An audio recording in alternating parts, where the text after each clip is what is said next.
안녕하십니까, 벌쟁이 김대인입니다.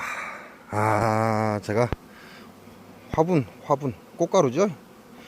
꽃가루 주문량을 맞추려고 이러고 있습니다. 원래는 올해는 안 따려고 했는데요, 올해 별로 안 좋아서 벌 상태도 그다지 좋지 않고, 그 다음에 화분 들어오는 것도 날씨 변화로 별로 좋지 않고, 그래서 안 따려고 했는데 주문량이 있어서 결국은 엊그제 설치를 했습니다.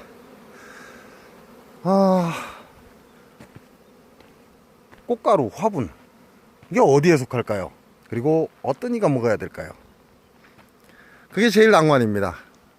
인터넷 찾아보면 만병통치약이 돼버리죠. 인터넷에 올라온 것 치고 만병통치약 아닌 것 있습니까? 없습니다. 다 만병통치약입니다. 그리고 본인이 재배를 하면, 본인이 수확을 하면, 그거는 우리나라에서 최고입니다. 그게 사람 심리인가 봅니다. 저라고 안 그러겠습니다. 똑같죠. 자, 그러면 이 화분 한번 분류를 해보게요. 그냥 단순하게 무조건 먹는다, 좋으니까 먹는다, 이게 아니라 가려서 먹어보게요. 가려서 본다고 해서 이 꽃 저 꽃을 가린다는 건 아니고요. 이 꽃 저 꽃을 가리면 안 되죠. 그거는 잘못된 거고, 이 꽃 저 꽃을 가리는 게 아니라 어떤 사람이 많이 먹어도 되고 어떤 사람이 적게 먹어야 되는지, 그래야 그 효과를 보는지 한번 풀어봅시다. 모든 봄철에 올라오는 것은 새싹이죠. 새싹은 목기가 굉장히 강합니다. 목기라는 건 인체로 따지면 간담을 얘기합니다. 자연으로서는 바람이죠. 풍. 이걸 목기라고 합니다. 봄철에는 목기가 굉장히 강합니다. 즉 다시 말하면, 인간이 그 봄철을 무사히 넘기려면 이 들판에 나는 봄철 나물을, 아이고 이놈, 이리와, 안돼, 나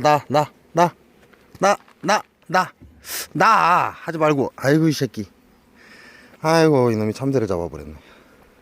죄송합니다. 봄철 나물이죠. 봄철 나물은 목기가 굉장히 강합니다. 그래서 우리가 봄을 잘 극복하려면 제철에 나는 나물을 먹어야 됩니다. 그게 목기입니다. 간담으로 가고요. 그래서 우리가 봄에 피곤해, 꼭 닭병 걸린 것 같아 라고 얘기를 합니다. 그 이유는 바로 밀을 올리는 목기가 부족하기 때문에 그렇습니다. 그래서 봄나물을 먹으면 그 기운을 보충해 준다는 거. 그러면 여름은 화에 속합니다. 화에 속하는데 인체로서는 심장과 소장입니다. 심장과 소장이 화에 속합니다. 그러면 식물이라고 해야겠죠?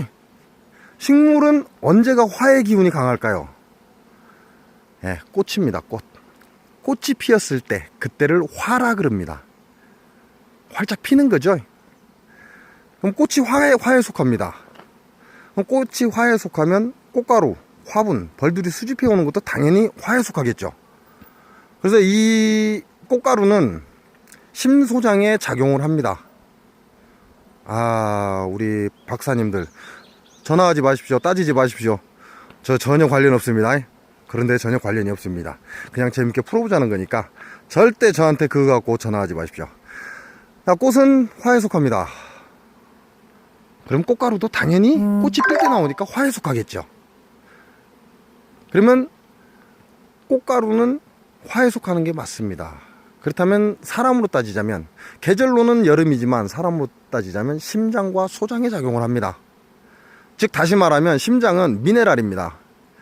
미네랄이 부족하면 영양 부족이 옵니다. 그 미네랄을 보충해 주기 위해서 우리가 이제 한여름에는 식염수, 그 뭐죠? 그 소금 알갱이, 미네랄 알갱이. 잊어버렸습니다. 아무튼 있습니다. 약국 가면 팔아요. 땀을 많이 흘리면 그걸 먹어주죠. 그게 미네랄이 굉장히 과하게 많이 들어있고, 그 다음에 우리가 말하는 천일염도 미네랄을 많이 포함하고 있습니다. 그래서 땀을 많이 흘리시는 분은 음식을 약간 짜게 드시는 게 좋습니다. 근데 그 여름을 버티기 위해서 미네랄이 충분히 내 몸에 들어와야 된다는 얘기죠. 왜? 땀을 많이 흘리면 그만큼 영양분 손실이 많이 일어나고 그러다 보면 미네랄이 부족하게 되어 있습니다. 이 꽃가루가 미네랄이 함량이 많습니다. 그 밖에 다른 영양소도 많습니다. 다른 영양소도 많이 포함되고 있습니다. 심화가 솟아오를 때 그걸 끌어내리는 걸 상화라 그럽니다. 상화. 비타민이죠. 비타민이 이 상화에 작용을 합니다. 근데 꽃가루에는 그 비타민도 다량이 함유되어 있습니다. 그래서 우리가 심장, 소장 약한 분들, 기운이 없는 분들 드시면 좋지 않을까 생각을 해봅니다.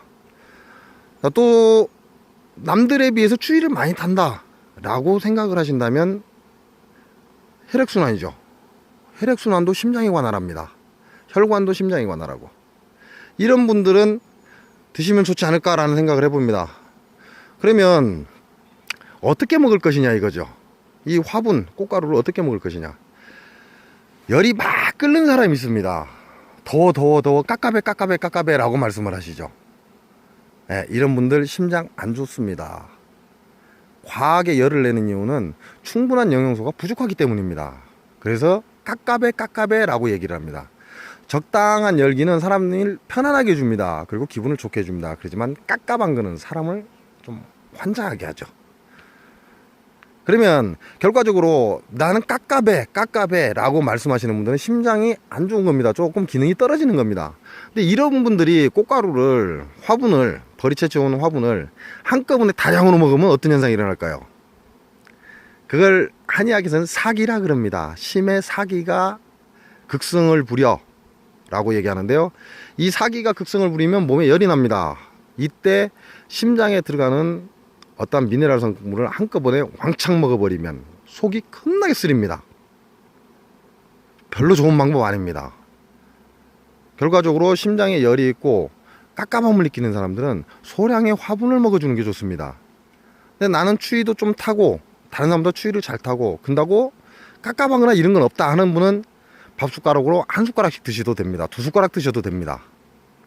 그렇지만 나는 깝깝해, 속이 답답해, 이런 분은 심장이 약한 건 사실이나 제 기능을 하지 못하는 건 사실이나 이런 분이 한꺼번에 화분, 꽃가루, 미네랄을 과다하게 섭취를 하면 정기, 발을 정자를 쓰죠. 정기가 좋아지는 것보다 사기가 더 갑자기 커져버립니다. 그래서 고통을 호소하게 되어 있습니다. 그래서 깝깝함을 느끼거나 화병이 있는 분들, 이런 분들은 소량으로 꾸준히 섭취하시는 게 좋습니다. 그래야 전기를 조금씩 회복해 주는 거죠. 전기가 살아나면 사기는 당연히 떨어지게 되어 있습니다. 그러니까 한꺼번에 다량으로 드시는 것보다 속이 깝깝하고 열이 있고 그리고 뭔가 이렇게 막 승질이 확 올라오시는 분들, 이분들은 많은 양을 한꺼번에 먹는 것보다 적은 양으로, 소량으로 여러 번 드시는 게 좋습니다. 그래야 속도 안 쓰리지 않고 이 화분가루가, 미네랄이 혈액으로 들어가서 제 역할을 합니다. 그러니까 먹는 방법의 차이겠죠. 화분가루를 못 먹는 사람은 없습니다. 뭐 알레르기라고 하죠. 예, 이분들 좀 조심하셔야 됩니다. 그러니까 알레르기라는 건 이 단백질 때문에 일어나는 건데요, 거부 반응을 일으키는 겁니다. 그러면 이 단백질이 문제가 되는데요, 이 단백질이 뭐 때문에 문제가 될까요? 즉 다시 말해서 화분, 꽃가루에 극심한 반응을 보시는 분들은 폐 한번 생각해 보셔야 됩니다. 폐가 제 기능을 하지 못하면 극심한 반응을 보입니다.